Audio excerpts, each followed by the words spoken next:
الحمد لله نحمده ونستعينه ونستغفره ونؤمن به ونتوكل عليه ونعوذ بالله من شرور أنفسنا ومن سيئات أعمالنا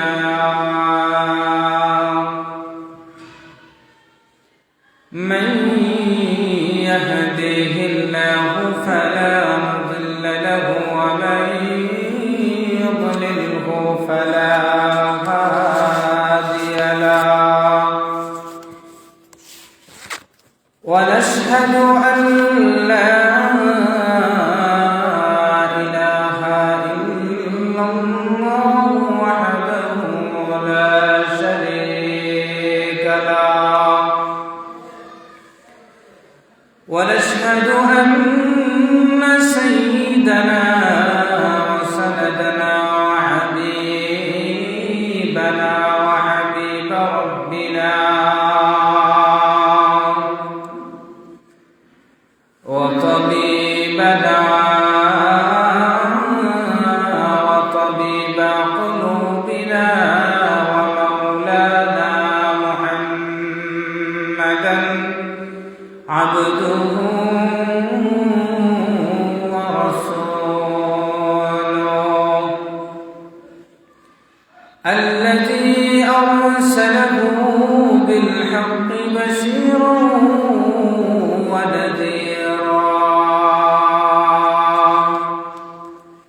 وداعيا إلى الله بإذنه وسراجا منيرا أما بعد فأعوذ بالله من الشيطان الرجيم بسم الله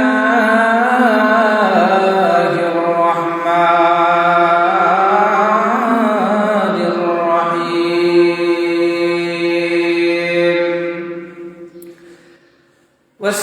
وسارعوا إلى مغفرة من ربكم وجنة عرضها السماوات والأرض أعدت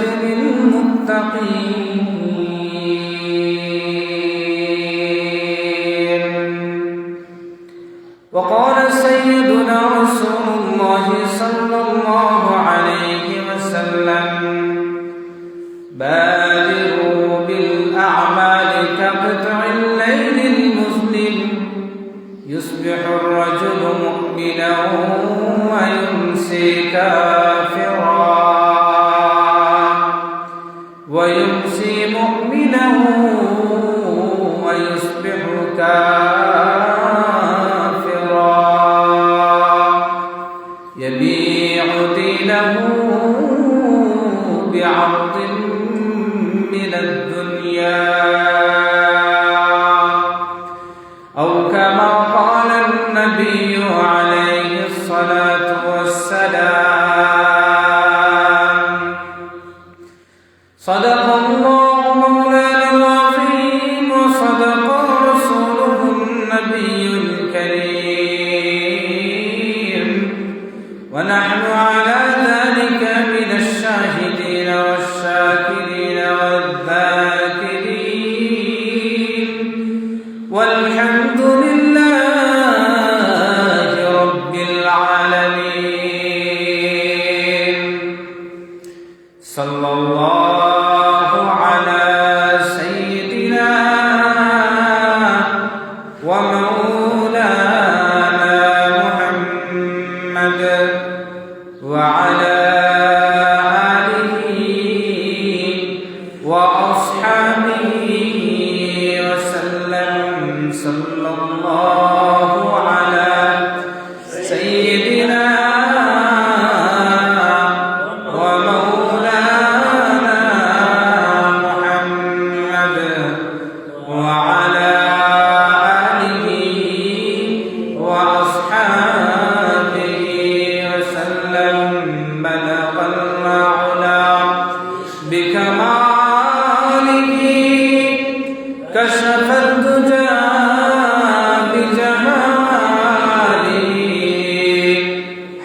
حسنت جميع خصاله صلوا عليه وآله بلغ العلا بكماله كشف الدجى بجماله حسنت جميع خصاله صلوا عليه وآله कौनैन का मुख्तार खुदा तुमको बनाया कौनैन का मुख्तार खुदा तुमको बनाया उम्मत की निगाहबान खुदा तुमको बनाया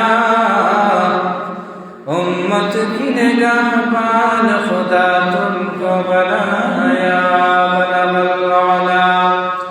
بكماله كشف الدجى بجماله حسنت جميع خصاله صلوا عليه وآله لا إله إلا الله لا إله إلا الله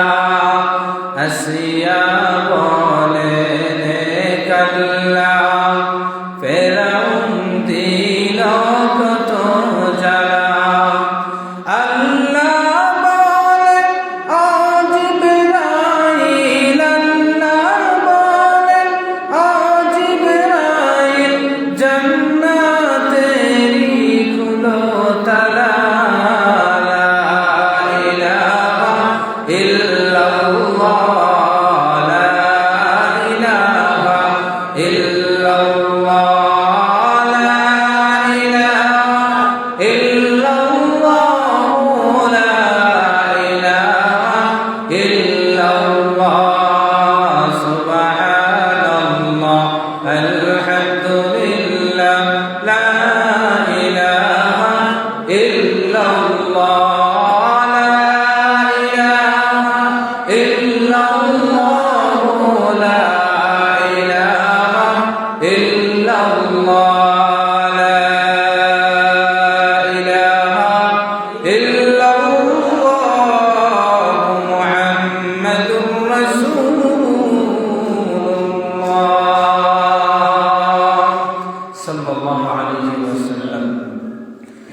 महान रब्बुल आलमीन दरबार संगठित शुक्रिया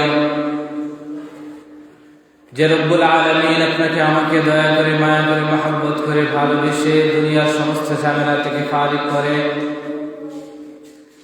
আজকের রমাদানুল মুবারকের একদম শেষ দিন শুক্রবার দিন জুমাতুল বিদা রমাদান শরীফের শেষ জুমাবার দিনে আল্লাহ রব্বুল আলামিন আমাদেরকে তার ঘর মসজিদে এসে হাজিরা দেওয়ার তৌফিক দান করেছেন। এজন্য সেই মহান মুনিবের দরবারে দিল থেকে মহব্বতে কালিমাতুশ শুকর পাঠ করি, সকলে পড়ি আলহামদুলিল্লাহ। সম্মানিত হাজিরিন, এই রহমত বরকত মাগফিরাত নাজাতের মাস রমাদানুল মুবারক আমাদের মাঝে শুরু হয়েছিল। আজকে আমরা একদম শেষ প্রান্তে সকলে এসে উপনীত হয়েছি। আজকে রমাদানুল মুবারকের সর্বশেষ দিন। সম্মানিত হাজিরিন, আল্লাহ রাব্বুল আলামিন আমাদেরকে তৌফিক দিয়েছেন, আমাদের ভাগ্যে আল্লাহ রাব্বুল আলামিন লিখে রেখেছেন, যার কারণে আমরা সারাটা মাস অতিবাহিত করার আমরা সুযোগ পেয়েছি। এই রমাদানুল মুবারকে অনেক মানুষ যারা শুরুতে ছিল কিন্তু এখন নাই, এই দুনিয়া থেকে বিদায় নিয়ে চলে গেছে। আল্লাহ রাব্বুল আলামিন আমাদেরকে শেষ পর্যন্ত সুপরিত করেছেন, এজন্য আমরা আবারও সেই মহান রবের দরবারে শুকরিয়া আদায় করি। আলহামদুলিল্লাহ। এই রমাদানুল মুবারক ইমানদারের জন্য ইবাদতের মৌসুম হিসেবে আল্লাহ রাব্বুল আলামিন দিয়েছেন, যাতে এই ইবাদতের মৌসুমে আল্লাহ রাব্বুল আলামিনের গোলামি করে বান্দা রাব্বুল আলামিনের প্রিয় বান্দা বান্দিতে রূপান্তরিত হতে পারে। এজন্য রমাদান কেউ পেয়ে গুরুত্ব দিয়ে আল্লাহ রাব্বুল আলামিনের ইবাদত বন্দেগী করেছে। আবার কারো কারো এমন দেখা গেছে যারা বাকি 11 মাস যেইভাবে কাটায় রমাদান পাওয়ার পরেও এইরকম ভাবে সেই আগের পদ্ধতি রমজানকে কাটিয়েছে, তেমন কোনো ইবাদত বন্দেগী করে নাই।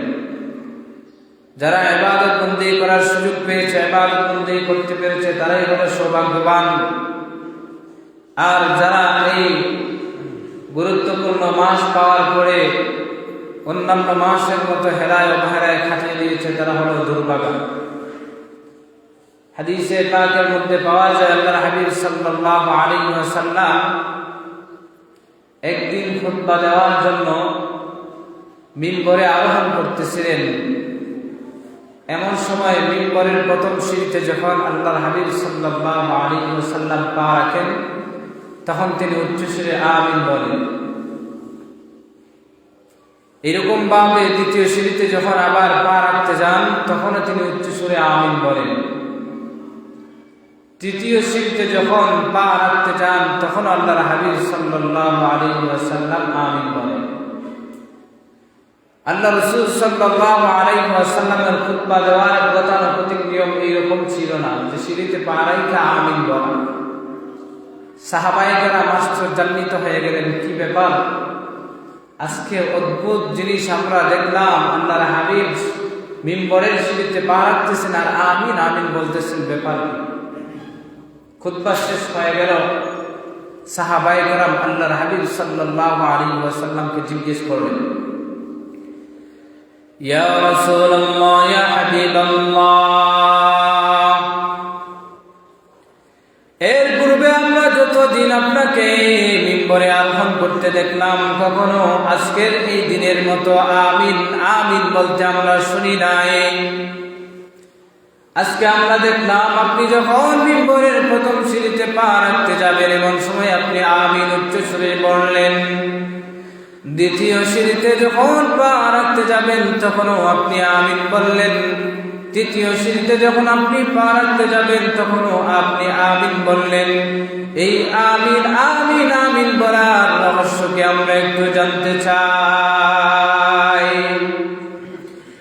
আল্লাহর হাবিব সাল্লাল্লাহু আলাইহি ওয়াসাল্লাম সাহাবায়ে কেরামদেরকে ডাক দিয়ে বলেন, আমার সাহাবারা রে,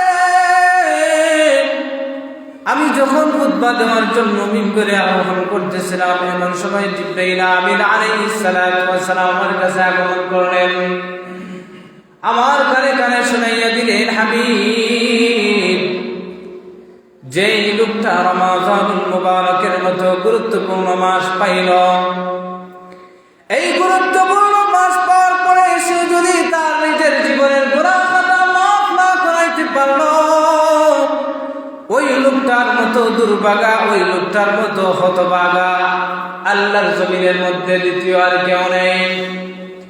যখন জিবরাইল আমিন আলাইহিস সালাতু ওয়াস সালাম আমার কানে কানে এই কথাটা শুনাইলেন, তখন আমি জিবরাইলের সাথে আমিন বললাম।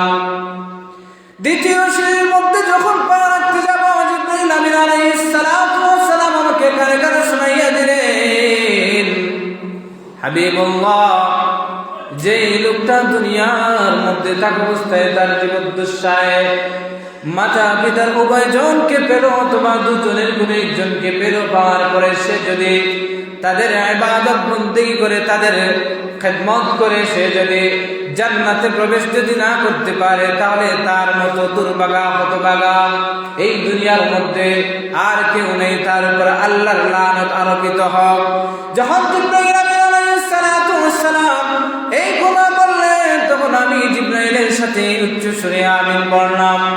তৃতীয় সিঁড়িতে যখন আমি পা রাখতে যাব, তখন জিবরাইল আমিন আলাইহিস সালাতু ওয়াস সালাম আমার কানে কানে শোনাইয়া দিলেন, যে লোকটার সামনে আপনার জিকির হয়, আপনার নামের উচ্চারণ হয়, তাদের সামনে আপনার নামের উচ্চারণ হওয়ার পরে যদি আপনার নাম শোনার পরে যদি আপনার উপর দুরূদ পাঠ না করে, ওই সমস্ত মানুষের উপর আল্লাহ তাআলার লানত আরোপিত হয়।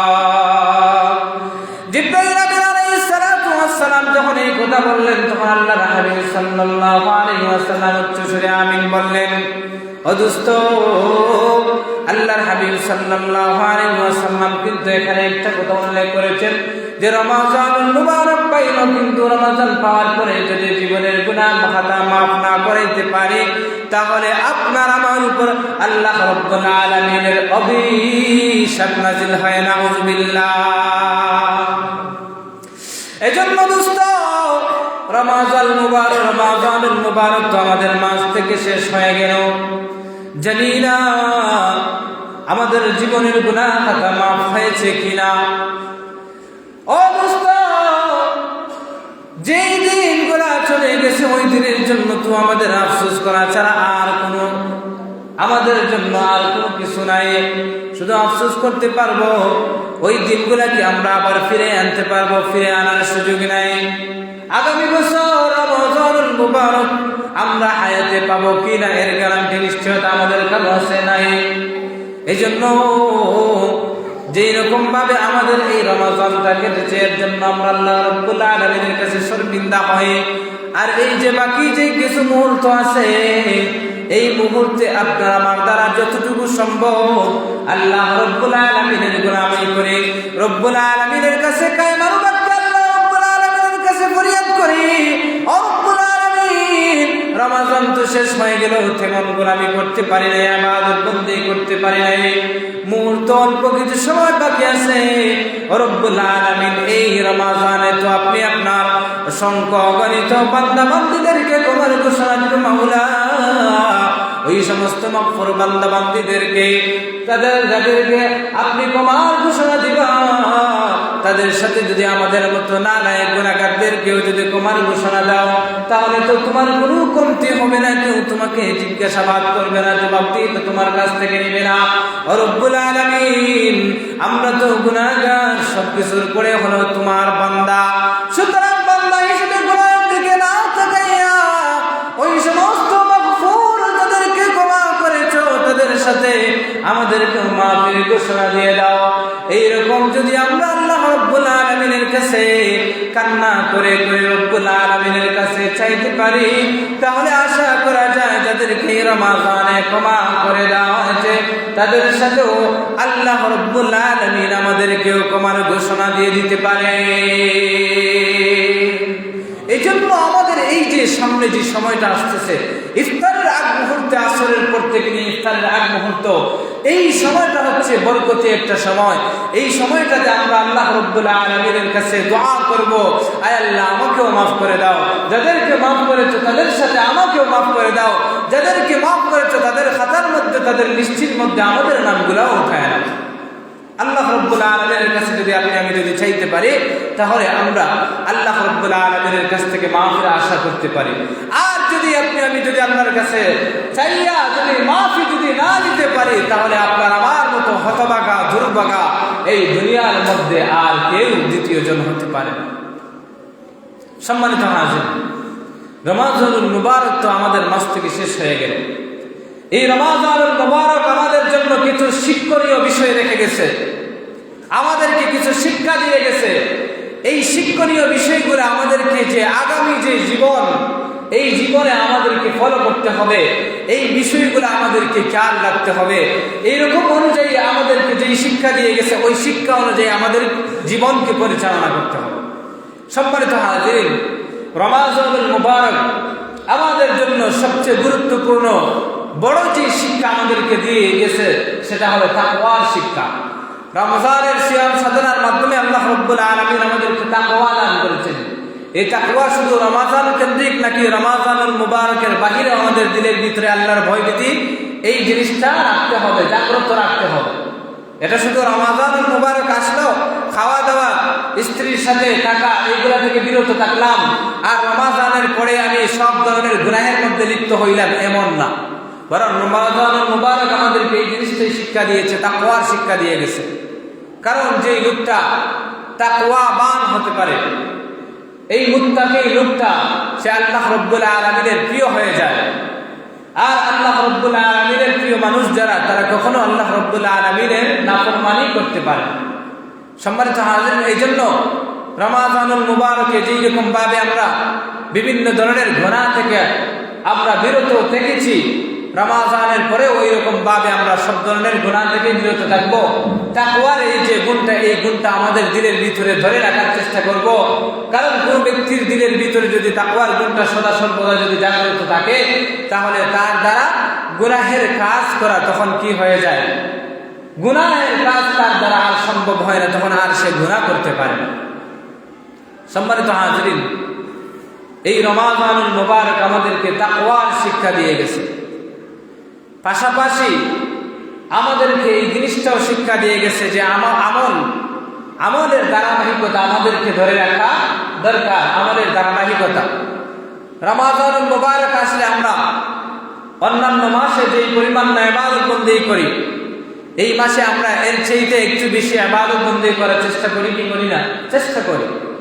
যেই রকম ভাবে এই মাস আসার পরে আমরা বেশি বেশি করে আমল করেছি, ইবাদত বন্দেগী করেছি, রমজান শেষ হয়ে গেছে, আমাদের ধারাবাহিকতা শেষ না, এমন যেন না হয়। বরং রমজানের পরে যেন যেই রকম ভাবে রমজানে বেশি বেশি করে ইবাদত বন্দেগী করেছি, রমজানের পরে যেন আমার এই আমলের ধারাবাহিকতা যেন অটুট থাকে, বাকি থাকে, ধারাবাহিকতা যেন চালু থাকে। আমি যেন বেশি বেশি করে এইরকম ভাবে রমজানের পরেও আমি ইবাদত বন্দেগী বেশি বেশি করে করি। কারণ আল্লাহ রাব্বুল আলামিনের কাছে প্রিয় আমল সমূহের মধ্য থেকে এই আমলটা হচ্ছে সবচেয়ে প্রিয় আমল। আল্লাহর হাবিব বলেন, আহাব্বুল আমাল ইলাল্লাহি তাআলা আদওয়ামুহা ওয়া ইন কাল্লা। আল্লাহর হাবিব বলেন, যে আমলটা ধারাবাহিকভাবে করা হয়, সেই আমল যদি ছোট হয়, ওই আমলটা আল্লাহ রাব্বুল আলামিনের কাছে সর্বাধিক প্রিয়। সুবহানাল্লাহ। আমল ছোট হয় কিন্তু ধারাবাহিকভাবে করা হয়, ওই আমলটা আল্লাহ তাআলার কাছে প্রিয়। শুধু রমজান আসলো আর বাকি সময় এই আমল আমি ধরে রাখলাম না, ওই আমল আল্লাহর কাছে প্রিয় না। বরং আমল যদি ছোট হয় আর ওই আমল যদি আপনি ধারাবাহিকভাবে সব সময় যদি আপনি করেন, ওই আমলটাই কিন্তু আল্লাহ রাব্বুল আলামিনের কাছে সবচেয়ে প্রিয়। সেটা হোক সামান্য তাসবিহ আমল হোক না কেন, সামান্য কোরআন তিলাওয়াতের আমল হোক না কেন, এই আমলটা যদি আপনি ধারাবাহিকভাবে ধরে রাখতে পারেন, ধারাবাহিকভাবে যদি করতে পারেন, তাহলে ওই আমলটাই কিন্তু আল্লাহ রাব্বুল আলামিনের কাছে সবচেয়ে বেশি প্রিয়। সম্মানিত হাজিরিন, আজকে রমজানুল মুবারক আসার পরে আল্লাহ রাব্বুল আলামিন শয়তানকে জিনজির দ্বারা আবদ্ধ করে রেখেছেন বিদায় আমরা ইবাদত বন্দেগী করতে গিয়ে আমাদের শয়তান, বড় শয়তান আমাদেরকে তেমন ধোঁকা দিতে পারে না, কিন্তু আমাদের যে নফসের যে শয়তান আছে, নফসি যে শয়তান, এই শয়তান কিন্তু আমাদেরকে ধোঁকা দিয়ে ফেলে অনেক সময়। কিন্তু এতটা আমাদেরকে গায়েল করতে পারে না, যার কারণে রমজানুল মুবারক আসতে দেখা গেছে কিছুতে কিছু আমরা আমল করার সুযোগ হয়। কিন্তু এই যে রমজানের পরে বড় শয়তান যখন ছাড়া পাবে, তখন কিন্তু আমাদেরকে ওয়াসওয়াসা দিবে, আমাদেরকে কুমন্ত্রণা দিবে, কিভাবে বিপদগামী করা যায়, কিভাবে আপনার আমার আমল নষ্ট করা যায়, এই কুমন্ত্রণা আমাদেরকে দিতে থাকবে। সম্মানিত হাজিরিন, এই জন্য আমাদের খুব খেয়াল রাখতে হবে, শয়তানের ধোঁকায় আমাদেরকে পড়া যাবে না, শয়তানের পিছনে আমাদেরকে পড়া যাবে না, বরং শয়তানের জালকে, কুমন্ত্রণাকে ছিন্ন করে আল্লাহ রাব্বুল আলামিনের হেদায়েতের পথে আমাদেরকে অগ্রসর হতে হবে। সম্মানিত হাজিরিন, আমরা তো কমজোর নালায়েক, আমাদের ঈমানের দুর্বলতার কারণে শয়তান আমাদেরকে বিভিন্ন সময় কুমন্ত্রণা দিয়ে ফেলে, কুমন্ত্রণা দিয়ে দেয়, কুমন্ত্রণার মাধ্যমে আমাদেরকে গুনাহের কাজে লিপ্ত করে ফেলে। সম্মানিত হাজিরিন, এই ব্যাপারে আমাদের বুজুর্গানে দিন আমাদের জন্য বিশেষ কিছু সূক্ষ্ম বিষয় আমাদের বলে দিয়ে গিয়েছে। কিতাবের মধ্যে পাওয়া যায় বর্তমান বিশ্বের সবচেয়ে বড় আলিমের মধ্য থেকে অন্যতম শাইখুল ইসলাম আল্লামা তাকি উসমানী দামাত বারাকাতুহুল আলিয়া, উনি ওনার মুর্শিদ ডক্টর আব্দুল হাই আরফি ওনার একটা বিষয় কিতাবের মধ্যে তিনি উল্লেখ করেছেন। ডক্টর আব্দুল হাই আরফি রাহমাতুল্লাহ আলাইহি, যিনি একজন জেনারেল শিক্ষিত মানুষ ছিলেন, গতানুগতিক কোনো আলিম ছিলেন না, কিন্তু এই যে ডক্টর মানুষ হওয়ার পরে মুফতি আজম পাকিস্তান মুফতি শফি রহমতুল্লাহ আলাইহি তিনি তার এই সন্তানদেরকে বায়আত করার জন্য, গ্রহণ করার জন্য ওই ডক্টর আব্দুল হাই আরফির কাছে তিনি নিয়ে গিয়েছিলেন। ওনার মধ্যে কি এমন ছিল? আল্লামা তাকি উসমানী মাদ্দাজিল্লাহুল আলী তিনি কিতাবের মধ্যে ওনার বেশ কিছু অলৌকিক বিষয় তিনি উল্লেখ করেন যে উনি এতটাই সুন্নতের পাবন ছিলেন, জেনারেল শিক্ষিত মানুষ হওয়ার পরেও তিনি সুন্নাহ অনুযায়ী নিজের জীবনকে পরিচালনা করার চেষ্টা করতেন। ওনার ব্যাপারে তিনি লেখেন যে তিনি তার এই যে অফিসের কাজে একদিন বের হওয়ার পরে যখন বাসার মধ্যে ফিরলেন, বাসার মধ্যে ফেরার পরে তার একজন ছোট্ট একটা নাতি দূর দিয়ে আসলো, দাদা দাদা বলে দূর দিয়ে আসলো। আসার পরে ওই নাতি কুলে উঠতে চায়, কিন্তু তিনি হুট করে কুলে উঠান না। তিনি চিন্তা করেন যে আমি আমার নাতিকে যে কুলে উঠাইব, শরীয়ত সম্মতিতে সুন্নাহ পদ্ধতিটা কোনটা সেটা আমি অবলম্বন করব। তিনি মনে মনে ভাবেন যে আল্লাহ রাসূল সাল্লাল্লাহু আলাইহি ওয়াসাল্লাম বাচ্চাদের সাথে কেমন আচরণ তার ছিল।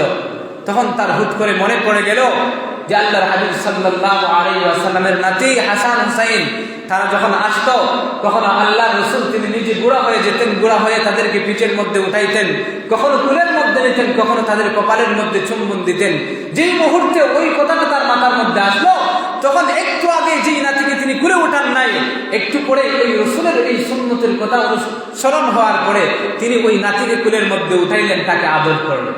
কেমন মানুষ ছিলেন! ওই মানুষের ব্যাপারে পাওয়া যায় আল্লামা তাকি উসমানী মাদ্দাজিল্লাহুল আলী তিনি লিখেন যে আব্দুল হাই আরফি রাহমাতুল্লাহ আলাইহি তিনি নসিহত করতেছিলেন যে তোমরা, শয়তান তো তোমাদেরকে ধোঁকা দিয়ে সে কিন্তু তার কাজ উদ্ধার করে নেয়, তোমরা ইমানদার যারা তোমরা শয়তানকে উল্টো ধোঁকা দিয়ে তোমরা তোমাদের কাজকে উদ্ধার করে নাও। তিনি বলেন যে জীবনের শেষ মুহূর্তে আমার বয়সের বার্ধক্যের কারণে শরীরের মধ্যে এক ধরনের ক্লান্তি অনুভব হইল, ক্লান্তি আসতে লাগলো। দেখবেন যখন বয়স হয়ে যায় তখন শরীরে ওই রকম জোর থাকে না, ঠান্ডা পানি দিয়ে ওযু করতে ভালো লাগে না, শেষ রাত্রিতে তাহাজ্জুদের সময় নামাজে দাঁড়াইতে ভালো লাগে না, ঘুম থেকে উঠতে ভালো লাগে না, ফজরের নামাজ আদায় করতে অনেকটাই কষ্ট হয়ে যায়। বয়সের বাড়ের কারণে এইরকম হয়। আব্দুল হাই আরফি রাহমাতুল্লাহ আলাইহি তিনি বলেন আমারও জীবনের শেষ মুহূর্তে বয়সের বাড়ে এইরকম অবস্থা হইল। একদিন আমি তাহাজ্জুদের জন্য জাগ্রত হইলাম, কিন্তু শরীর মানতেছে না তাহাজ্জুদের নামাজ আদায় করব। শয়তান আমাকে প্রমন্ত্রণা দিতেছে, আমি মনে মনে টের পাইলাম শয়তান যে প্রমন্ত্রণা দিতেছে। শয়তান এসে আমাকে বলতেছে, আব্দুল হাই, এই যে তাহাজ্জুদের নামাজ এটা তো তোমার জন্য ফরজ না, এটা হচ্ছে নফল, না পড়লে তো তোমার গুনাহ নেই। সুতরাং ফরজ যদি হইতো তাহলে হয়তো বা কষ্ট করে উঠে তুমি তাহাজ্জুদ পড়তা, নফল উঠার দরকার নাই, ঘুমাও। আব্দুল হাই আরফি রাহমাতুল্লাহ আলাইহি তিনি যখন বুঝতে পারলেন যে শয়তান তাকে প্রমন্ত্রণা দিতেছে, তখন তিনি উল্টা শয়তানকে তিনি কুমন্ত্রণা দিতে লাগলেন, উল্টা শয়তানকে ধোঁকা দেওয়া শুরু করলেন। শয়তানকে তিনি মনকে তিনি বলতে লাগলেন যে ঠিক আছে, আমি মানলাম যে তাহাজ্জুদের নামাজ এটা নফল, এটা কি না ফরজ না, তাহলে যখন ঘুম থেকে উঠে গেছে সুতরাং যাই একটু বাথরুমের মধ্যে যাই একটু প্রস্রাব করে আসি, তারপর না হয় ঘুমায় যাব। শয়তানকে কুমন্ত্রণা দিয়ে, নফসকে কুমন্ত্রণা দিয়ে আল্লামা আরিফি রাহমাতুল্লাহ আলাইহি তিনি বাথরুমের মধ্যে গেলেন, যাওয়ার পরে প্রস্রাব করলেন। যখন প্রস্রাব হাজত ইস্তিনজা শেষ করা হয়ে গেল তখন তিনি আবারও শয়তানকে কুমন্ত্রণা দিতে লাগলেন, উল্টা তাকে বুঝাইতে লাগলেন, নফসকে বুঝাইতে লাগলেন যে আব্দুল হাই, বাথরুম পর্যন্ত প্রস্রাব পর্যন্ত যেহেতু করে ফেলছ, সুতরাং এই যে অজুর পানি আছে অজু একটু করে নাও, নামাজ পড়ার দরকার নাই, অজু করে তুমি বিছানার মধ্যে গিয়ে শুয়ে তুমি ঘুমায় পড়বা। আব্দুল হাই আরফি রাহমাতুল্লাহ আলাইহি এইরকম উল্টো ধোঁকা দিয়ে তিনি অজু করে ফেললেন। অজু করার পরে যখন রুমের মধ্যে আসলেন, বিছানার মধ্যে বসে গেছেন, বিছানার মধ্যে বসার পরে আব্দুল হাই আরিফ রহমতুল্লাহি আলাইহি তিনি আবারও শয়তানকে ধোঁকা দেওয়া শুরু করলেন যে ওযু যেহেতু করে ফেলছো তাহলে একটু তাসবিহ পড়ে নাও, তাসবিহ পড়ার পরে নামাজ পড়ার দরকার নাই, তাসবিহ পড়ার পরে তুমি ঘুমিয়ে যাবা। তিনি তাসবিহ পড়া শুরু করলেন। কিছুক্ষণ তাসবিহ পড়ার পরে আবার তিনি নফসকে শয়তানকে তিনি ধোঁকা দেওয়া শুরু করলেন। ধোঁকা দিয়ে তিনি শয়তানকে বললেন, নফসকে তিনি উদ্দেশ্য করে বললেন, আব্দুল হাই ওযু করে ফেলেছো, ঘুম চলে গেছে, তাসবিহ পড়ে ফেলেছো, সুতরাং নামাজের মধ্যে দাঁড়ায় যাও না, 2 রাকাত তাহাজ্জুদের নামাজ আদায় করে ফেলে না। এইরকম ভাবে তিনি ধোঁকা দিয়ে শয়তানকে যা নামাজের মধ্যে দাঁড়ায় গেলেন। আব্দুল হাই আরিফ রহমতুল্লাহি আলাইহি বলেন, আমি 2 রাকাত শুধুমাত্র না, বরং প্রতিনিয়ত যে নিয়মে আমি তাহাজ্জুদের নামাজ আদায় করতাম, ওই রকম শয়তানকে ধোঁকা দিয়ে আমি আমার কাজকে আমি উদ্ধার করে নিলাম। তিনি বলেন, ও ইমানদারেরা, তোমাদেরকেও কিন্তু শয়তান ওয়াসওয়াসা দিবে, তুমি শয়তানকে উল্টা ধোঁকা দিয়ে তুমি তার কাছ থেকে তুমি তোমার কাজগুলোকে তুমি উদ্ধার করে নাও। এইরকম ভাবে আপনি আমি যদি রমাদানুল মুবারকের পরে শয়তান যখন আপনাকে আমাকে যখন ওয়াসওয়াসা দিবে, আপনি যখন ওই জিনিসটা বুঝতে পারবেন যে নামাজ পড়ো না, ঘুমায় থাকো, তখন কিন্তু দিলের ভিতরে এই জিনিসটা ধরা পড়ে যে আসলে ঘুমায় থাকলে তো আমার নামাজ কাজা হয়ে যাবে, আমল নামার মধ্যে গুনাহ এইগুলো আমার নামার মধ্যে লিখা হবে। এই জিনিসটা যখন দিলের ভিতরে আসবে, সাথে সাথে আরামের বিছানাকে ছেড়ে দাও, নামাজের মধ্যে দাঁড়ায় যাও, আল্লাহ রাব্বুল আলামিনের কদমে সিজদা দাও। এইরকম ভাবে যদি আপনি আমি যদি সচেতন হয়ে শয়তানকে ধোঁকা দিয়ে যদি আমি তার কাছ থেকে উল্টো যদি কাজ উদ্ধার করে নিতে পারি, তাহলে আল্লাহ রাব্বুল আলামিন আপনার আমার জীবনের মোড়কে পরিবর্তন করে দিবেন। সুবহানাল্লাহ। সম্মানিত হাজির, এই জন্য পূর্বেকার মানুষের মধ্যে আমলের স্পৃহা দেখা গিয়েছিল। নিজেরা কর্মে ব্যস্ততার কারণে নফল ইবাদত বন্দেগী করতে পারে নাই, তাদের দামকে আখিরাতে আল্লাহ রাব্বুল আলামিন বাড়ায় দিয়েছিলেন। এমন কিছু মানুষের আখিরাতের অবস্থা আল্লাহ রাব্বুল আলামিন কখনো কিছু কিছু মানুষের মাধ্যমে আল্লাহ রাব্বুল আলামিন স্বপ্ন যুগে দেখায় থাকে। কিতাবের মধ্যে পাওয়া যায়, প্রখ্যাত হাদিস বিশারদ মুহাদ্দিস আল্লামা আব্দুল্লাহ মুবারক রহমতুল্লাহি আলাইহি, আব্দুল্লাহ ইবনে মুবারক রহমতুল্লাহি আলাইহি তার ইন্তেকালের পরে তার একজন ঘনিষ্ঠ 5 জন মানুষ তাকে স্বপ্ন যুগে তার সাথে সাক্ষাৎ হয়। আব্দুল্লাহ ইবনে মুবারক রহমতুল্লাহি আলাইহিকে ডাক দিয়ে বলেন, আব্দুল্লাহ, তোমার ইন্তেকালের পরে আল্লাহ রাব্বুল আলামিন তোমার সাথে কেমন আচরণ করেছেন? হযরত আব্দুল্লাহ ইবনে মুবারক রহমতুল্লাহি আলাইহি জবাব দেন, আল্লাহ রাব্বুল আলামিন আমার উপর অনুগ্রহ করেছেন, অনুগ্রহ করে আমাকে জান্নাতের মধ্যে থাকার সুযোগ করে দিয়েছেন। তবে আমার একটা জিনিস বড়ই আশ্চর্যজনক লেগেছে, আমার ঘরের পার্শ্ববর্তী ওই যে একজন খামার ব্যক্তি আছে, ওই খামার লোকটাকে আমার আগে জান্নাতের মধ্যে ফার্স্ট ক্লাস জান্নাত, আমার থেকেও ফার্স্ট ক্লাস জান্নাত তাকে আল্লাহ রাব্বুল আলামিন দিয়েছেন।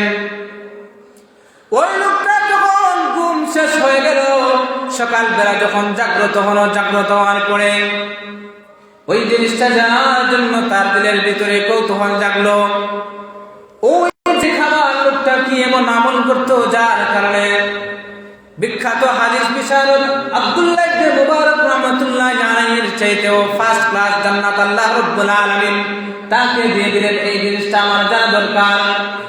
এজন্য ওই লোকটা খুঁজতে ওই খামারের বাড়ির মধ্যে চলে গেল। খামারের বাড়িতে চলে যাওয়ার পরে বিবিকে ডাক দিয়ে বলে, হে খামারের বিবি, তোমার স্বামী কি এমন আমল করতো যার কারণে আল্লাহ রাব্বুল আলামিন তাকে এত মর্যাদা দান করেছেন? ওই বিবি ডাক দিয়ে বলে, হে আল্লাহর বান্দা, আমার জানা মতে আমার স্বামী তেমন কোনো বড় আমল করতো না, তবে আমার স্বামীর কিছু ভালো অভ্যাস ছিল। যখন তিনি হাপড় টেনে টেনে মানুষের দা কুড়াল এইগুলা যখন বানাইতেন, আগুনের তাপ দিয়ে লোহা দিয়ে পিঠে যখন হাতুড়ি মেরে যখন মানুষের দা কুড়াল এইগুলা বানাইতেন, আজানের ধ্বনি যখন তার কানের মধ্যে আসতো, হাতুড়ি পিটানোর জন্য লোহা পিটানোর জন্য হাতুড়িটা উঠাইতেন। আজানের শব্দ তার কানের মধ্যে ভেসে আসার সাথে সাথে হাতুড়ি আর সামনের দিকে না মেরে পিছনের দিকে ছেড়ে দিতেন, মসজিদের মধ্যে চলে যাইতেন, 5 ওয়াক্ত নামাজ জামাতের সহিত গুরুত্বের সহিত আদায় করতেন। সারাদিন লোহা পিটাইয়া সন্ধ্যাবেলা যখন ঘরের মধ্যে ফিরে আসার পরে আমাদের ঘরে বোন আব্দুল্লাহ ইবনে মুবারকের ঘরে একদম পাশাপাশি ছিল। আকাশের এই যে আব্দুল্লাহ ইবনে মুবারকের ঘরের ছাদের দিকে যখন তিনি তাকায় দেখতেন আব্দুল্লাহ ইবনে মুবারক ঘরের ছাদের মধ্যে দাঁড়ায় রাতের বেলা নফল ইবাদত বন্দেগি করতেন, নামাজ আদায় করতেন। আমার সামনে অবস্থা দেখার পরে তিনি মনে মনে আফসোস করতেন, হায় রে আল্লাহ যদি আমাকে অভাব না দিতেন তাহলে হয়তোবা আমি দিনের বেলা তেমন একটা কষ্ট করতাম না, দিনের বেলা তেমন একটা কষ্ট না করার কারণে রাতের বেলা এরকম ভাবে আব্দুল্লাহ ইবনে মুবারকের মতো আমিও দাঁড়ায় সারা রাত্রিভর আল্লাহ রাব্বুল আলামিনের গোলামি করতাম। আজকে তো আমি গরিব, আমার জীবিকা নির্বাহ করার জন্য সারাদিন আমাকে লোহা পিটাইতে হয়, শরীর একদম ক্লান্ত হয়ে যায়, সন্ধ্যা যখন গড়িয়ে আসে তখন শরীরটা একদম নিস্তেজ হয়ে যায়, তখন ইবাদত করতে আর শরীর মানে না, শরীর কুলায় না। এই জন্য তিনি ওই জিনিসটা দেখে দেখে আফসোস করতেন। আল্লাহ রাব্বুল আলামিন হয়তোবা আমার স্বামীর ওই 2 আমলটা আল্লাহ রাব্বুল আলামিনের কাছে ভালো লেগেছে, এজন্য এই 2 আমলের কারণে আল্লাহ রাব্বুল আলামিন আব্দুল্লাহ ইবনে মুবারকের চাইতেও ফার্স্ট ক্লাস জান্নাত আমার হাজবেন্ডকে দান করেছেন। এজন্য দোস্ত, আমরা যারা কর্মজীবী আছে আমরা 5 ওয়াক্ত নামাজের পাশাপাশি আমাদের যদি নফল ইবাদত বন্দেগীর যদি তেমন কোনো সুযোগ না হয় তাহলে আমরা যে জিনিসটা করব সেটা হলো আমরা মনে মনে আফসোস করব, আরে আমার যদি সুযোগ থাকতো তাহলে আমি হয়তোবা বেশি বেশি করে নফল ইবাদত বন্দেগী করতাম। যদি এইরকম ভাবে ফরজের পাশাপাশি নফল না আদায় করার কারণে আপনার আমার দিলের ভিতরে যদি এই আফসোসটা যদি এই তামান্নাটা যদি জাগ্রত হয় তাহলে আশা করা যায় এই নফল না আদায় করলেও আফসোস করার কারণে আল্লাহ রাব্বুল আলামিন আপনার আমার আমলনামার মধ্যে ওই ইবাদতের সওয়াব লিখে দিতে পারেন কি পারেন না?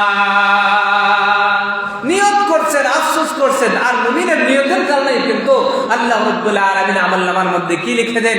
সওয়াব লিখে দেন। এজন্য দোস্ত, রমাদানুল মুবারকের পরবর্তী সময়ে ফরজ ইবাদত যেগুলো আছে বিশেষ করে 5 ওয়াক্ত নামাজ, এই 5 ওয়াক্ত নামাজের পাবন্দি আমরা করব, এই নামাজের প্রতি আমরা দায়িত্বশীল হব, গুরুত্বের সহিত 5 ওয়াক্ত নামাজ যেই রকম রমাজানে পড়েছি এই রকম রমাজানের পরবর্তী সময়ে আপনি আমি আদায় করব। সম্মানিত হাজিরিন, এই যে আমাদের সামনে ঈদুল ফিতর আসতেছে, এই ঈদুল ফিতর আসার সময় রমাজানের একদম শেষ মুহূর্তে আমাদের জন্য একটা করণীয় আমল, সেটা হলো সাদাকাতুল ফিতরের আমল। সম্মানিত হাজিরিন, এই সাদাকাতুল ফিতর সম্পর্কে আমরা টুকটাক কিছু আলোচনা করেছিলাম, বিস্তারিত কিছু আলোচনা আমাদের শোনা দরকার। সম্মানিত হাজিরিন, এই সাদাকাতুল ফিতর জিনিসটা কি? এটা যে আল্লাহ রাব্বুল আলামিনের পক্ষ থেকে আমাদের উপর ওয়াজিব হয়েছে, এর ওয়াজিব হওয়ার হিকমত কি? সম্মানিত হাজিরিন, সাদাকাতুল ফিতর কি? সাদাকাতুল ফিতর হলো এটা ওয়াজিব বিধান। কি বিধান? ওয়াজিব বিধান। আল্লাহর হাবিব সাল্লাল্লাহু আলাইহি ওয়াসাল্লাম হাদিসে পাকের মধ্যে ঘোষণা করেন, ফারাদা রাসূলুল্লাহ সাল্লাল্লাহু আলাইহি ওয়াসাল্লাম যাকাতাল ফিতরি তুহরাতাল লিস-সাইমি মিনাল লাগwi ওয়ার রাফাসি ওয়া তু'মাতাল লিল মাসাকিন। আল্লাহর হাবিব সাল্লাল্লাহু আলাইহি ওয়াসাল্লাম সাদাকাতুল ফিতরকে ফরজ করেছেন। কাদের জন্য? রোজাদারদের জন্য। সম্মানিত হাজিরিন, এই যে আল্লাহর হাবিব সাল্লাল্লাহু আলাইহি ওয়াসাল্লাম হাদিসে পাকের মধ্যে ফরজ শব্দ উল্লেখ করেছেন, ফরজ দ্বারা এখানে ওয়াজিব উদ্দেশ্য। এখানে একটা জিনিস আমাদের খেয়াল রাখতে হবে, যেই জিনিসটা কোরআনে কারীমের অকাট্য আয়াত দলিল দ্বারা সাব্যস্ত হয় সেটা হলো ফরজ আমাদের জন্য। আর আল্লাহ রাসূল সাল্লাল্লাহু আলাইহি ওয়াসাল্লাম তার পক্ষ থেকে ফরজ শব্দ উল্লেখ করে যেই জিনিসটা উম্মতের জন্য নির্ধারণ করেছেন সেটা হলো ওয়াজিব। যেমন যাকাতের ক্ষেত্রে আল্লাহ রাসূল সাল্লাল্লাহু আলাইহি ওয়াসাল্লাম এই যে যাকাতুল ফিতর তথা সাদাকাতুল ফিতরের ব্যাপারে আল্লাহর হাবিব সাল্লাল্লাহু আলাইহি ওয়াসাল্লাম ফরজ শব্দ উল্লেখ করেছেন। এর দ্বারা উদ্দেশ্য হলো ওয়াজিব। আল্লাহ রাব্বুল আলামিন আমাদের উপর সাদাকাতুল ফিতরকে কি করে দিয়েছেন? ওয়াজিব করে দিয়েছেন। সম্মানিত হাজিরিন, এর ওয়াজিব হওয়ার হিকমত কি? এই ওয়াজিব হওয়ার হিকমত হলো দুইটা। কেন ওয়াজিব? হিকমত দুইটা। আল্লাহর হাবিব বলেন তুহরাতুল লিসসাইম, রোজাদারের যে রোজা, এই রোজার শুদ্ধতার জন্য আল্লাহর হাবিব সাল্লাল্লাহু আলাইহি ওয়াসাল্লাম এই উম্মতের জন্য সাদাকাতুল ফিতরকে ওয়াজিব করেছেন। কিসের থেকে? এই যে রোজা রাখতে গিয়ে মানুষের যে অনর্থক কথাবার্তা, মানুষের এই যে অশ্লীল কথাবার্তা হয়েছে জবানের দ্বারা, রোজার মধ্যে যে একটু কমতি হয়েছে, কমতি আসছে, এই কমতির পূর্ণতার জন্য আল্লাহর হাবিব সাল্লাল্লাহু আলাইহি ওয়াসাল্লাম সাদাকাতুল ফিতরকে ওয়াজিব করেছেন। এটা হলো প্রথম নম্বর হিকমত। দ্বিতীয় হিকমত, আল্লাহর হাবিব বলেন ওয়া তু'মাতাল লিল মাসাকিন, সমাজের মধ্যে মিসকিন যারা আছে, গরিব যারা আছে, তাদের যে খাবারের বন্দোবস্ত করার জন্য আল্লাহর হাবিব সাল্লাল্লাহু আলাইহি ওয়াসাল্লাম সাদাকাতুল ফিতরকে ওয়াজিব করেছেন। সম্মানিত হাজিরিন, এই সাদাকাতুল ফিতরকে সাদাকাতুল ফিতর কেন বলা হয়? উলামায়ে কেরাম বলেন যে দীর্ঘ এক মাস রোজা রাখার পরে আল্লাহ তাআলার প্রদত্ত হুকুমে যেহেতু রোজা ভাঙ্গার অনুমতি হয়, এই অনুমতির সুবাদে বান্দা এই সাদাকাতুল এই যে ফিতরাটা আদায় করে থাকে, এজন্য এটাকে সাদাকাতুল ফিতর বলা হয়। ফিতরা মানে কুলা, কুলা অর্থাৎ রোজা কুলা। মূলত রোজা কুলা কখন থেকে শুরু হয়? এমনিতে যে স্বাভাবিক আমরা রমাজানুল মুবারকে যে রোজা রাখি, রোজা রাখলে দেখবেন এই যে আজকে যে আমরা যে রোজা ইফতার করব সন্ধ্যার সময়, এরপরে এই যে সময়টা সন্ধ্যার পর থেকে নিয়ে আবার সেহরির আগ পর্যন্ত রমাজানের ভিতরে, এই সময়টা কিন্তু আসলে প্রকৃতপক্ষে রোজা খোলা বলা যায় না। কারণ এরপরে কিন্তু সেহরি আসলে আমরা সেহরি খেয়ে আবার নতুন করে রোজা রাখি। কিন্তু প্রকৃতপক্ষে রোজা খোলা কখন করা হয়? যখন এরপরে আবার যখন সুবে সাদিক আসবে, সুবে সাদিকের সেহরির সময় আপনি যদি আর না খাই রোজার উদ্দেশ্যে, তখন কিন্তু প্রকৃতপক্ষে রোজা খোলা হবে। যেমন এই যে আজকে সন্ধ্যার পরে যখন ইফতার করব, ইফতার করার পরে আমরা আবার নতুন করে রোজা রাখার জন্য আমরা কি করব না? আমরা সেহরি খাবো না। যার কারণে এই যে আজকের যে সর্বশেষ যে ইফতারটা হবে, এটা হবে প্রকৃতপক্ষে আমাদের রোজা খোলার ইফতার হবে। সম্মানিত হাজিরিন, এই জন্য যেহেতু এই যে সাদকাটা, এই সাদকাটা মানুষ একদম পরিপূর্ণভাবে সর্বশেষ ইফতার খোলার কারণে এই জিনিসটা আদায় করে থাকে, এই সাদকাটা আদায় করে থাকে, এজন্য এই সাদকাকে সাদকাতুল ফিতর বলা হয়। সম্মানিত হাজির, এবার আসেন সাদাকাতুল ফিতর কাদের উপর ওয়াজিব? আল্লাহর হাবিব সাল্লাল্লাহু আলাইহি ওয়াসাল্লাম বলেন সাদাকাতুল ফিতর প্রত্যেক স্বাধীন নারী পুরুষ ছোট বড় সবার উপর ওয়াজিব। তবে শর্ত হলো দুইটা। কয়টা শর্ত? হলো দুইটা। প্রথম নম্বর শর্ত হলো মুসলমান হওয়া। এজন্য অমুসলিম বিধর্মী যারা আছে তাদের উপর সাদাকাতুল ফিতর ওয়াজিব নয়, মুসলমান হওয়া। দুই নম্বর শর্ত হলো আদায়ের যোগ্য হওয়া, অর্থাৎ নেশাব পরিমাণ মালের মালিক হওয়া। এই হলো দুই শর্ত। সম্মানিত হাজিরিন, সাদাকাতুল ফিতর কখন দেওয়া ওয়াজিব, কখন আপনি দিবেন? সম্মানিত হাজিরিন, হাদিসে পাকের মধ্যে আল্লাহর হাবিব সাল্লাল্লাহু আলাইহি ওয়াসাল্লাম বলেন আমার রাসূলুল্লাহ সাল্লাল্লাহু আলাইহি ওয়াসাল্লাম বিযাকাতিল ফিতর ক্বাবলা খুরুজিন নাস ইলা সালাহ। আল্লাহর হাবিব সাল্লাল্লাহু আলাইহি ওয়াসাল্লাম সাদাকাতুল ফিতর আদায়ের জন্য সাহাবায়ে কেরামদেরকে, উম্মতদেরকে নির্দেশ দিয়েছেন কখন? সে মুসাল্লায় যাওয়ার আগে, অর্থাৎ ঈদগাহে যাওয়ার আগে সে সাদাকাতুল ফিতর আদায় করবে। সম্মানিত হাজিরিন, এজন্য সাদাকাতুল ফিতর কখন ওয়াজিব হয়? যে সুবহ সাদিক থেকে নিয়ে, ঈদের দিন সুবহ সাদিক থেকে নিয়ে এই যে ঈদগাহে যাওয়ার আগ মুহূর্ত পর্যন্ত, এই সময়টাতে কেউ যদি নেশাব পরিমাণ মালের মালিক হয়, তাহলে তার উপর সাদকায়ে ফিতর ওয়াজিব। ওই সময়টাতেই কিন্তু তার উপর সাদকায়ে ফিতর ওয়াজিব হয়। সম্মানিত হাজির, এবার আসেন সাদাকাতুল ফিতর ওয়াজিব হওয়ার আগে আদায় করা যাবে কি যাবে না? সাদাকাতুল ফিতর তো ওই সময় যখন নেশাব পরিমাণ মালের মালিক হবেন, ঈদের দিন সুবহ সাদিক থেকে নিয়ে ঈদগাহে যাওয়ার আগ পর্যন্ত। এখন এর আগে আপনি আদায় করতে পারবেন কিনা, ওয়াজিব হওয়ার আগে আপনি আদায় করতে পারবেন কিনা, এই ব্যাপারে আইম্মায়ে আহনাফ, হানাফি মাযহাবের উলামায়ে কেরাম বলেন যে হ্যাঁ, সাদাকাতুল ফিতর ওয়াজিব হওয়ার আগে আদায় করা যাবে। কারণ হাদিসে পাকের মধ্যে পাওয়া যায় তাসাল্লাফা মিনাল আব্বাস রাদিয়াল্লাহু তাআলা আনহু সাদাকাতান সানাতাইনি, যে আল্লাহর হাবিব সাল্লাল্লাহু আলাইহি ওয়াসাল্লাম তার চাচা হযরত আব্বাস রাদিয়াল্লাহু তাআলার কাছ থেকে অগ্রিম 2 বছরের তিনি সাদাকাতুল ফিতর আদায় করেছেন। সুতরাং অগ্রিম যদি একদিন আগেও যদি এই জিনিসটার প্রমাণ পাওয়া যায় যে সাদাকাতুল ফিতর আদায় করা, সুতরাং 10 দিন আগেও, 2 দিন আগেও, 1 দিন আগেও যদি আপনি আদায় করতে চান, তাহলে ওয়াজিব হওয়ার আগে আদায় আপনি করতে পারবেন। সম্মানিত হাজিরিন, এজন্য সাদকাতুল ফিতর আপনি ওয়াজিব হওয়ার আগে আপনি আদায় করতে পারবেন। এই যে রমাদানুল মুবারক আসলে শেষের দিকে আমরা আদায় করি, এই আদায় করলে কি হবে? আদায় হবে, আদায় করা যাবে, আদায় করার সুযোগ আছে। সম্মানিত হাজিরিন, এরপরে সাদকাতুল ফিতর কাদেরকে আপনি দিবেন? সাদকাতুল ফিতর কাদেরকে দিতে হবে? সম্মানিত হাজিরিন, কোরআন কারীমের মধ্যে মাসারিফে যাকাত 8 শ্রেণীর মানুষের কথা, যাকাতের হকদার 8 শ্রেণীর মানুষের কথা উল্লেখ হয়েছে। গরিব, মিসকিন, এরপরে যাকাতের সম্পদ যারা উসুলকারী তাদেরকে, এরপরে হচ্ছে যারা আল্লাহর রাস্তায় জিহাদ করে তাদেরকে, এরপরে মুসাফির যে লোকটা আছে যে সফরের মধ্যে আছে কিন্তু বাড়ির মধ্যে সম্পদ আছে কিন্তু সফর অবস্থায় তার সম্পদ নাই, এই মুসাফিরকে দেওয়া যাবে। এইরকম 8 শ্রেণীর মানুষকে এই যাকাতের সম্পদ দেওয়া যায়। যাদেরকে যাকাত দেওয়া যায় তাদেরকে সাদকাতুল ফিতর দেওয়া যায়। তবে আমাদের দেশের মধ্যে অন্যান্য শ্রেণীর মধ্যে শুধুমাত্র 2 শ্রেণীর মানুষ পাওয়া যায়। এক ধরনের মানুষ হলো যারা হচ্ছে গরিব, আরেক ধরনের মানুষ হলো যারা হলো মিসকিন। গরিব কাদেরকে বলা হয়? যাদের নেশাব পরিমাণ মাল নাই, তাদেরকে গরিব বলা হয়। মিসকিন কাদেরকে বলা হয়? যাদের ঘর বাড়ি নাই, থাকার মতো জায়গা নাই, তার ঘরের মধ্যে কি নেই, খাবার বন্দোবস্ত নাই, তাদেরকে মিসকিন বলা হয়। সম্মানিত হাজিরিন, আর মিসকিনদের সবচেয়ে বেশি দেওয়া চাই, কারণ হাদিসে পাকের মধ্যে আল্লাহ রাসূল সাল্লাল্লাহু আলাইহি ওয়াসাল্লাম বলেছেন যে এই সাদকাতুল ফিতর কেন ওয়াজিব হয়েছে? তু'মাতাল লিল মাসাকিন, মিসকিন যারা আছে তাদের খাবারের বন্দোবস্তের জন্য আল্লাহ রাব্বুল আলামিনের পক্ষ থেকে আল্লাহর হাবিব সাল্লাল্লাহু আলাইহি ওয়াসাল্লাম এই সাদকাতুল ফিতরকে ওয়াজিব করেছেন। সুতরাং মিসকিন যারা আছে তাদেরকে আপনি সবচেয়ে বেশি করে দিবেন। সম্মানিত সাদকাতুল ফিতর কিসের দ্বারা আদায় করতে হবে, এই ব্যাপারে আসলে আমরা বিভিন্ন সময় আমাদের দেশের মধ্যে, বিশেষ করে ইউটিউবের মধ্যে যখন আমরা যাই তখন ভিন্ন ধর্মী আমরা বক্তব্য শুনতে পাই।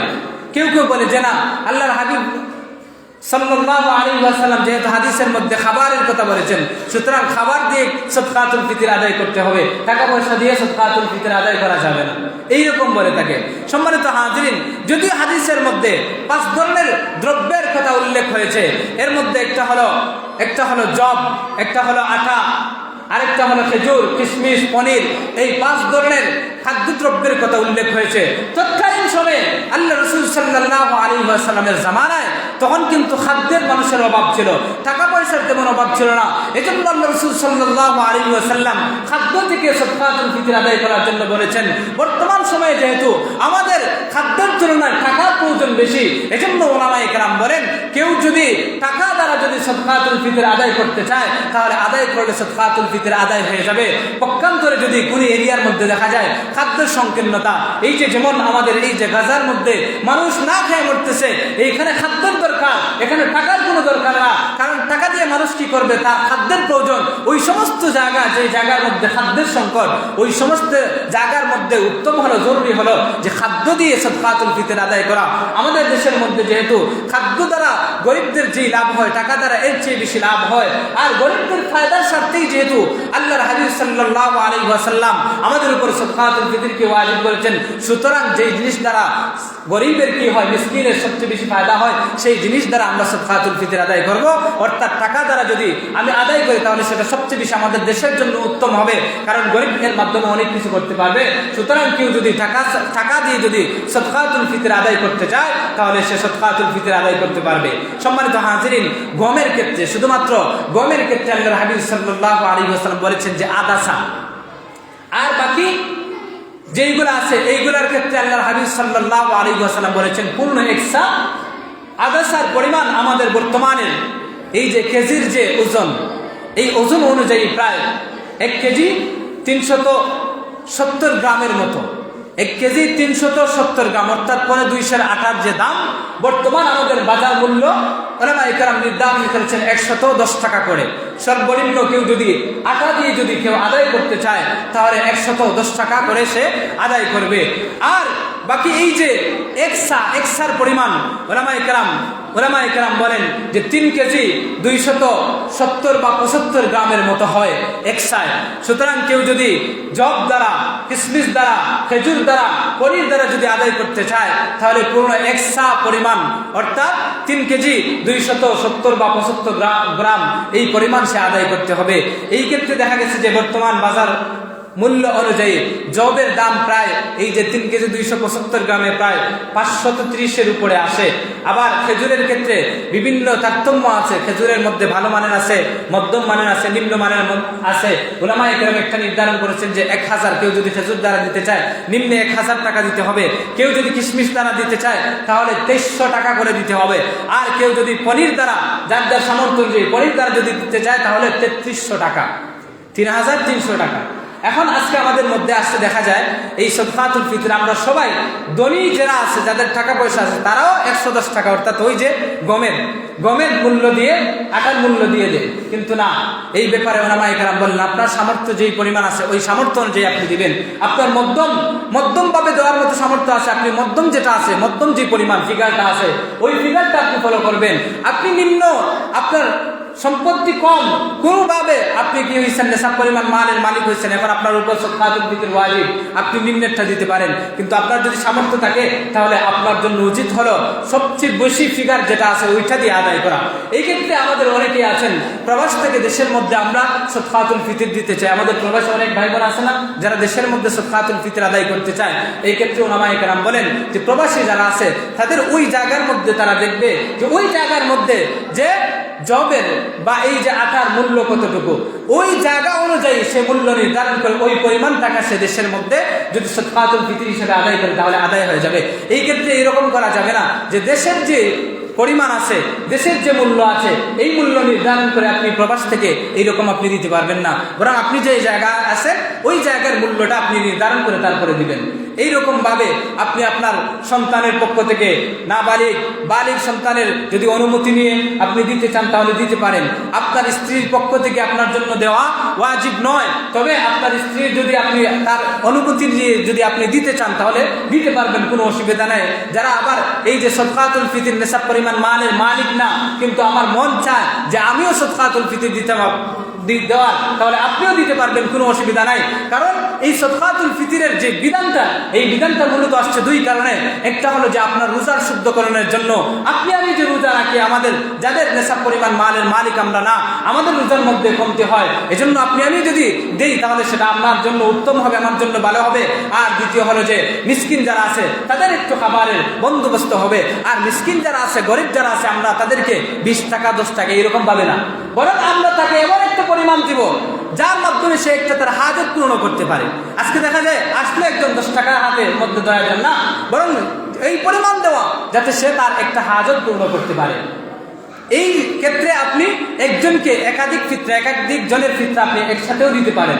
আবার শুধুমাত্র একজনের ফিতর তাকে 110 টাকা, বা একসাথে মিলে 3 জনের ফিতর দিতে পারেন, 4 জনের ফিতর দিতে পারেন, কোনো অসুবিধা নেই। তবে এই ক্ষেত্রে যাকাত বা এই যে সদকাতুল ফিতর, এই সদকাতুল ফিতরের টাকা কখনো আপনি মসজিদ মাদ্রাসার কোনো নির্মাণ কাজের জন্য আপনি দিতে পারবেন না, মসজিদের নির্মাণ কাজের জন্য আপনি দিতে পারবেন না। তবে মাদ্রাসার মধ্যে এই যে গরিব ফান্ড আছে, গুরাবা ফান্ড, এই গুরাবা ফান্ডের মধ্যে গরিব ছাত্ররা পড়াশোনা করে, এই গরিব ফান্ডে আপনি দিতে পারবেন, যাকাতের টাকাও দিতে পারবেন। কিন্তু উন্নয়নমূলক কাজে বা কোনো এই যে সমিতি আছে বা কোন সংগঠন আছে, এই সংগঠনের মধ্যে আপনি কি করতে পারবেন না, যাকাতের টাকাও দিতে পারবেন না, সদকাতুল ফিতরও দিতে পারবেন না। আল্লাহ রাব্বুল আলামিন আমাদের সবাইকে আমল করার তৌফিক দান করুন। ওয়া আখিরু দাওয়ানা